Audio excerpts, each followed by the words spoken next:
if they get to the point where they know these numbers front to back and back to front, you will be way ahead of the competition that's out there. Businesses that we're selling to this day don't know these 3 core numbers, even 4 core numbers, which is mind-boggling. They'll know one of the 4, but they don't know all 4, and they should track those and know those every day. First detailed number they need to get to, I don't want to scare people saying numbers, but this is pretty simple. It is, what is your initial transaction, average transaction when you're selling your widget, whatever that is. You should know that, because even just looking at some basic nuances, you can figure that out. Most people have a pretty good idea what that is. The second number is, what does it cost you dollar-wise to acquire that customer? You should know that down to the penny. That's one of the numbers that I knew I had to focus on, that I had to detail that one number out. And once I had my numbers kind of dialed in, I knew if I got above a certain level that things were not working, so I had to make adjustments, either come out with new creative or try different things to get that number back down. And this is still applicable to this day. The third number, and probably the most important number that, before I get to that one, I'm going to say the fourth number that I added in here was the cost to acquire a lead, which is going to be an email and or an SMS. You can do that, lump that together, or you can separate those however you want to, but just start with an email. You should know that number down to the penny as well. The most critical number you need to know, and most business owners do not know this, they have no idea. It's mind-boggling to me, because if once you know these numbers, it'll change how you think about your business, and that is, what is your lifetime value for your average customer? How many customers have you had in the last 6 months, 12 months, 18 months, and what is your revenue? And just a simple division calculation. That's it. Because you think about this, if I got 10 customers today, and next month, if 2 of those customers that came back and bought from me again, my revenue, and I got 10 new customers, right? So now I've got 2 repeat buyers, because it's easier to sell to an existing customer because you provided some value to them. They've recognized, hey, you're a legitimate company, etc. They want to do business with you. That's why you need to communicate them with your email list. Once you do this and you know this lifetime value,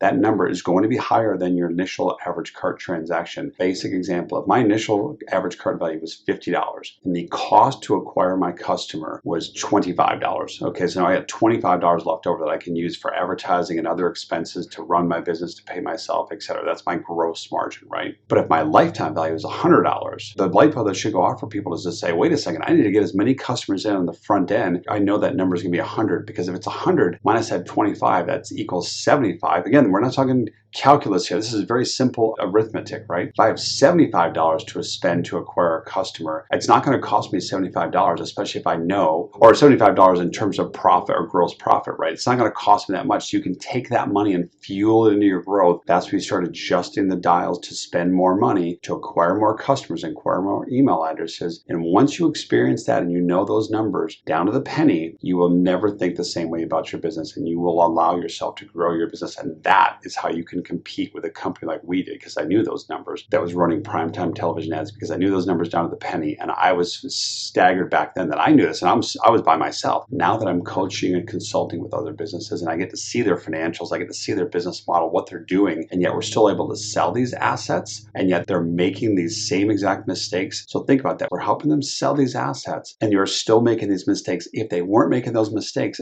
their asset would be worth so much more money, which at the end of the day, if you're a business owner, if you're going to sell it, you want to make the most money. We want you to as well. But because you don't know those things, it's not changing the way you think about your business. Valuation of your business is lower because of that.